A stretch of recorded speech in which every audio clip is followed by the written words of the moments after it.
Sua palavra, então, para a Silva Casenave. Bom dia a todos. Para mim é um grande prazer estar aqui. Queria agradecer o pessoal do Leipzig pelo convite. Queria cumprimentar a todos da mesa rapidamente, porque eu não posso perder tempo, né? Vocês vão me dar licença, eu prefiro ficar desse ladinho aqui. Posso ficar em pé? Ou não? Não sei. Eu vou tentar ser muito rápida, porque geralmente eu tenho muita coisa para falar, pessoal. Enfim, vamos ver se eu consigo ser tão concisa quanto os meus antecessores aqui, porque eles foram ótimos e eu vou tentar ser rápida.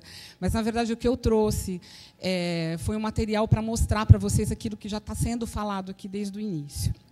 Então, eu queria começar com o conceito de droga.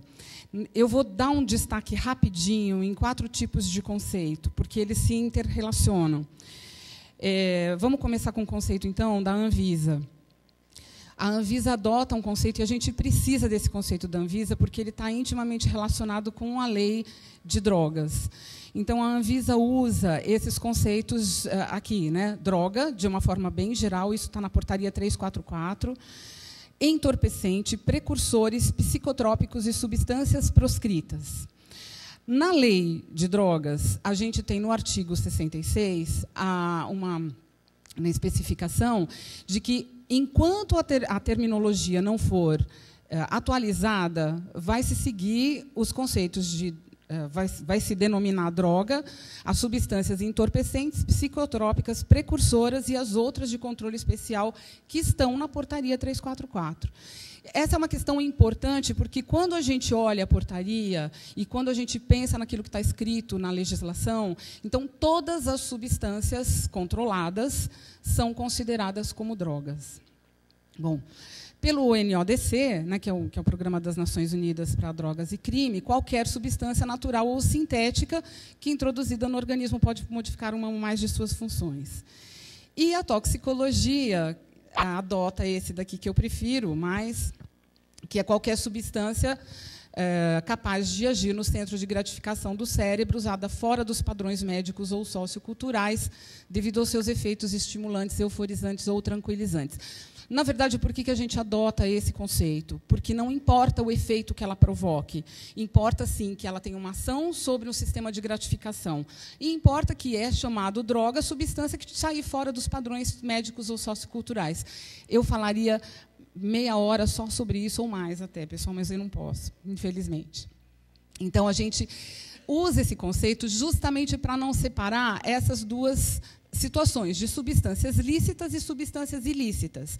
Então, nas lícitas estão o tabaco, o álcool, os medicamentos psicotrópicos, os controlados, enfim, os diversos medicamentos, e as ilícitas teriam as drogas tradicionais, as drogas sintéticas e os precursores. Precursor está numa fase intermediária entre lícito e ilícito, porque ele é precursor, mas ele pode ser utilizado em determinadas situações, que é tudo que está na lista D da portaria da Anvisa. Bom, para a gente ter uma ideiazinha do que acontece, esse aqui é um quadro de intoxicações agudas de substâncias. Eu queria destacar aqui as drogas de abuso, que aqui estão relacionadas de 84 mil casos, né, no Brasil inteiro. Essa é a porcentagem de intoxicação aguda por drogas ilícitas, por drogas de abuso, pelo menos aquelas relatadas, né, vale a ressalva, e aqui estão os medicamentos.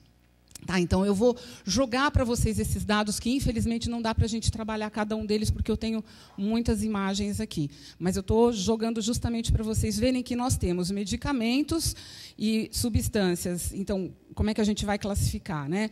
As depressoras, os estimulantes, alucinógenos. Eu prefiro separar, eu não coloco perturbadores e encaixo alucinógenos junto com outras substâncias. Então, eu acho que é uma separação que precisa ser feita do ponto de vista do mecanismo de ação e dos efeitos produzidos. Então, aí a gente coloca separadamente os perturbadores e os entactógenos, ou drogas de ação mista, porque elas possuem, além, por exemplo, como no caso do êxtase, que a gente tem ação estimulante e tem ação entactógena ou empatógena. Bom, Na apreensão de drogas, então, o que vale? Vale as substâncias ilícitas. Então, esse aqui é um quadrinho daquilo que a gente tem na região de Campinas. Então, houve um aumento das apreensões.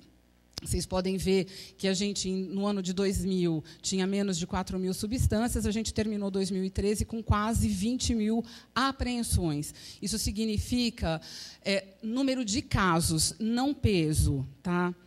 Ele está relacionado com o boletim de ocorrência, com o número de casos em que aconteceu a apreensão, e aqui não se faz a distinção do número da quantidade de droga apreendida, mas eu vou mostrar uns detalhes para vocês sobre isso.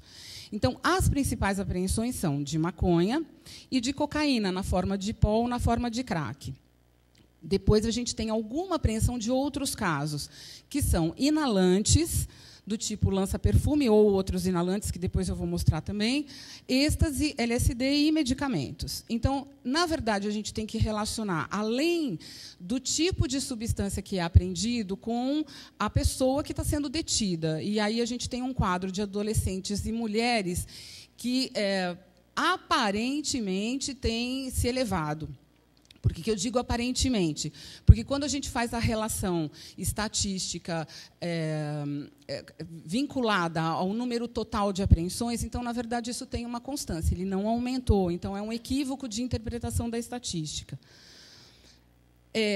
Dos casos de adolescentes, eu vou destacar isso, porque eu considero super importante ver, que vocês percebam que a gente tem números que eles têm que ser discutidos realmente.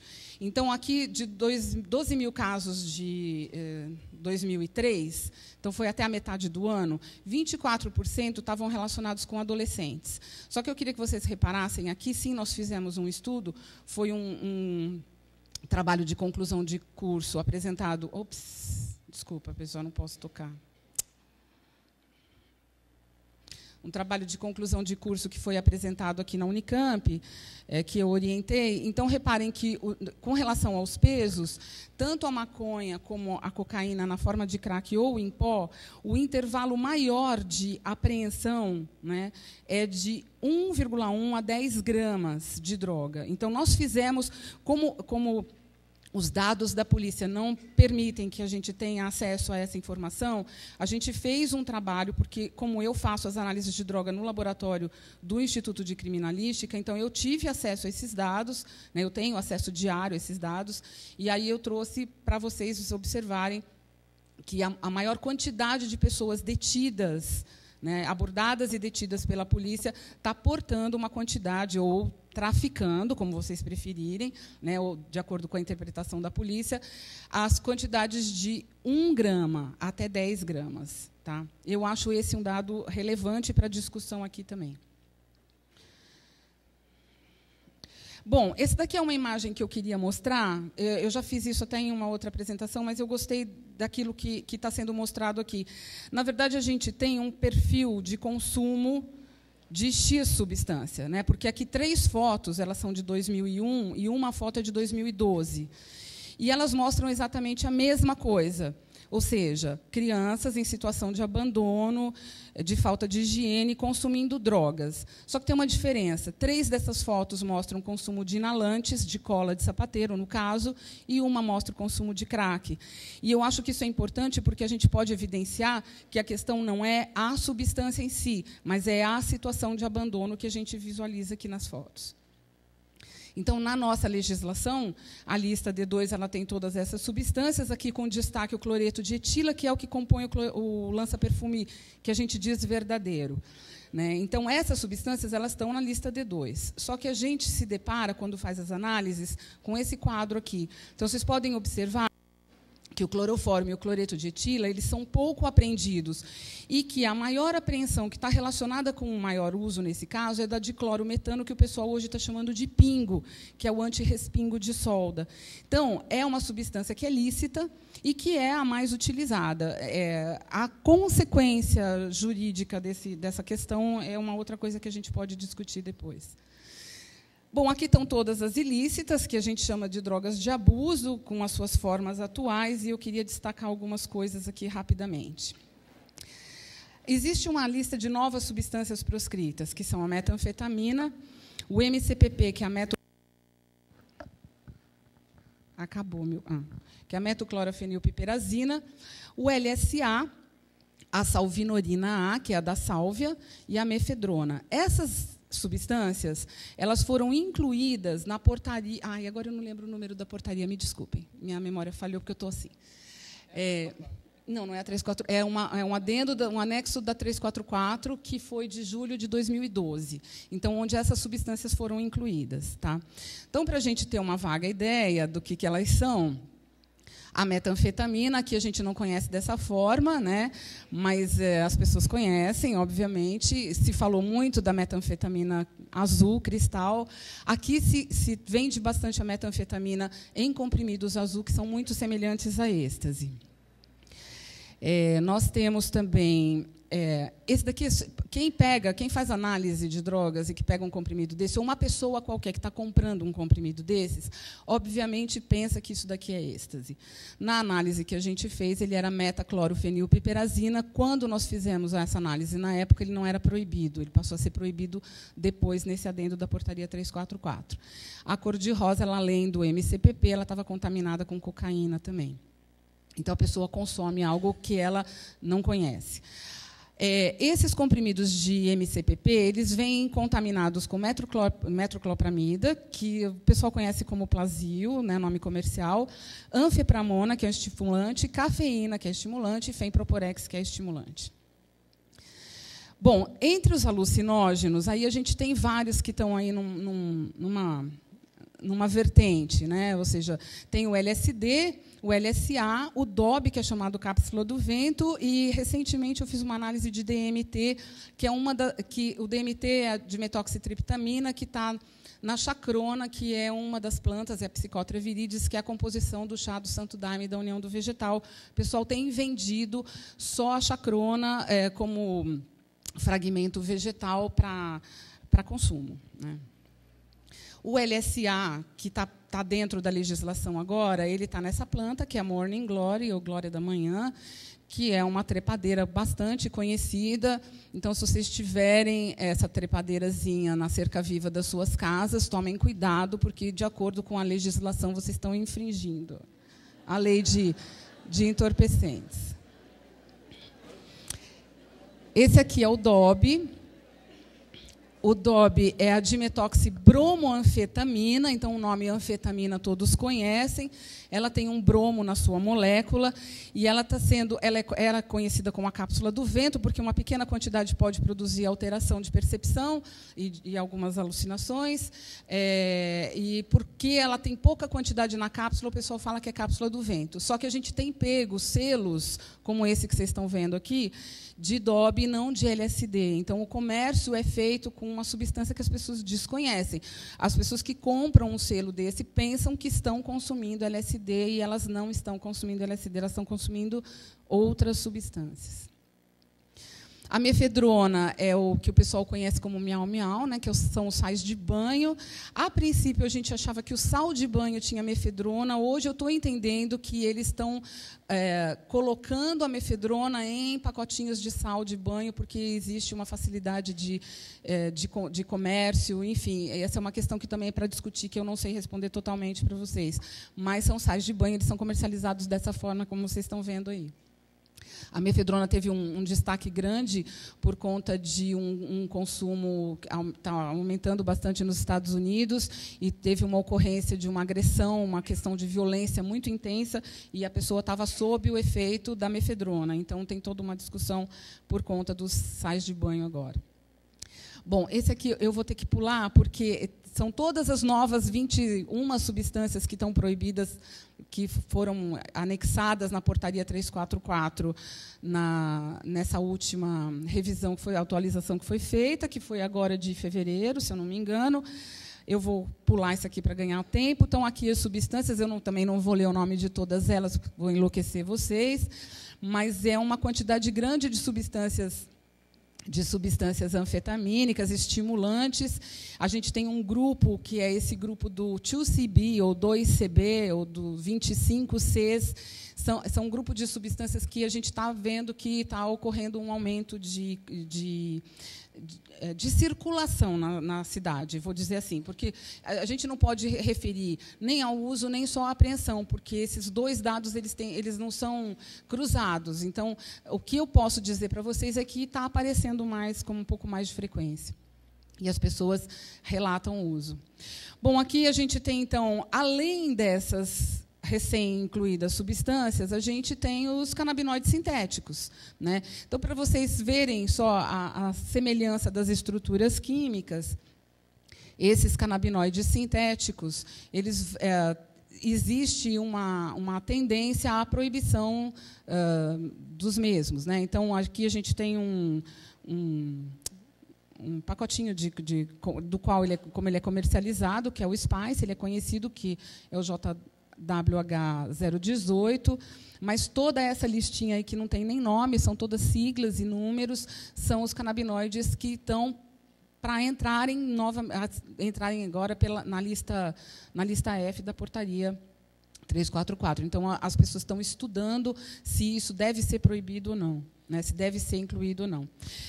Independente das coisas incluídas, eu queria dar um destaquezinho para vocês. No caso da cocaína, por exemplo, a gente tem vários adulterantes e diluentes que são misturados para ou enganar ou para aumentar o consumo.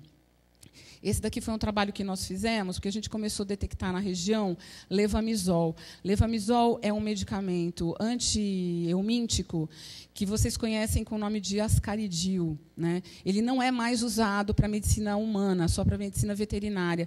Mas a gente começou a notar que ele estava misturado na cocaína, ele tem uma ação de aumentar a duração do efeito da cocaína, e ele provoca a granulocitose, provoca uma redução da capacidade imunológica na pessoa, né, e obstrução dos vasos sanguíneos, até ter essas manchas de sangue, né, e causar gangrena, enfim, tem alguns casos que é necessário amputação, e etc. E as pessoas consomem a cocaína, então, contaminada com essa substância. A gente tem visto cerca de 15% dos casos com a presença de levamisol. Tem um outro grupo de substâncias também, que é relacionado com crime, que a gente não fala, né, a gente fala sempre das proibidas, etc., que são as do golpe Boa Noite Cinderela. Eu sempre falo que eu não sei por que é Boa Noite Cinderela, que tinha que ser Boa Noite Bela Adormecida, que quem dorme é a Bela Adormecida, a Cinderela fica acordada. Mas é Boa Noite Cinderela. Então, de todas as substâncias usadas, eu preciso destacar que, primeiro, o álcool é uma das principais. Boa Noite Cinderela pode ser feito com álcool também. Quando a pessoa bebe muito, ela não sabe o que faz. Depois, no dia seguinte, ela lembra assim, o que foi que eu fiz, né? Ou onde eu estava, ou por que eu estou dormindo com esse sujeito do meu lado. Então, essas coisas acontecem, né? Isso tem muito relação com o álcool e nem sempre tem a ver com substância. Mas a gente tem uma gama de substâncias aí que são propícias para o golpe. Elas estão na legislação também, mas em listas diferentes das proscritas, né? Nós temos o GHB e o roipinol, que é o flunitrazepam, na lista B1. O roipinol é aquele que estava no Se Beber Não Case, tá? Que é o Rufus. E a ketamina está na lista C1. A gente não vê muita diferença de estrutura química entre essas substâncias. Então, diazepam e flunitrazepam, eles têm estrutura química super semelhante e têm tratamento comercial diferenciado, né? No caso da ketamina e do flunitrazepam, idem, né, apesar deles serem um pouco diferentes, mas também tem uma questão de estrutura. Por que eu estou querendo mostrar a estrutura química para vocês, pessoal? Não é para assustar ninguém, não, mas é só para ver que a gente está fazendo uma relação que tem a ver com a química da substância e como ela age no cérebro. Ou seja, a gente não desvincula uma coisa da outra do ponto de vista biológico, né? O GHB, nós temos o GABA, né, que é um neurotransmissor que está presente no cérebro. Vocês veem que a estrutura é extremamente igual. O GBL produz GHB, então a gente não consegue fazer uma análise adequada dessas substâncias quando a gente tem que analisar. E aqui a gente tem uma série de produtos que estão sendo comercializados. Eles são livres, são liberados por enquanto, até que se coloque numa listagem nova, na portaria 344, e passem a ser considerados como drogas. Inclusive a sálvia, que apesar que a sálvia já tem restrição, que são as substâncias chamadas etnobotânicos ou etnofármacos, né? Pessoal, cada foto que vocês viram, eu falaria pelo menos 1 hora a respeito de cada uma delas. Mas como o meu tempo já encerrou, então eu agradeço. Obrigada.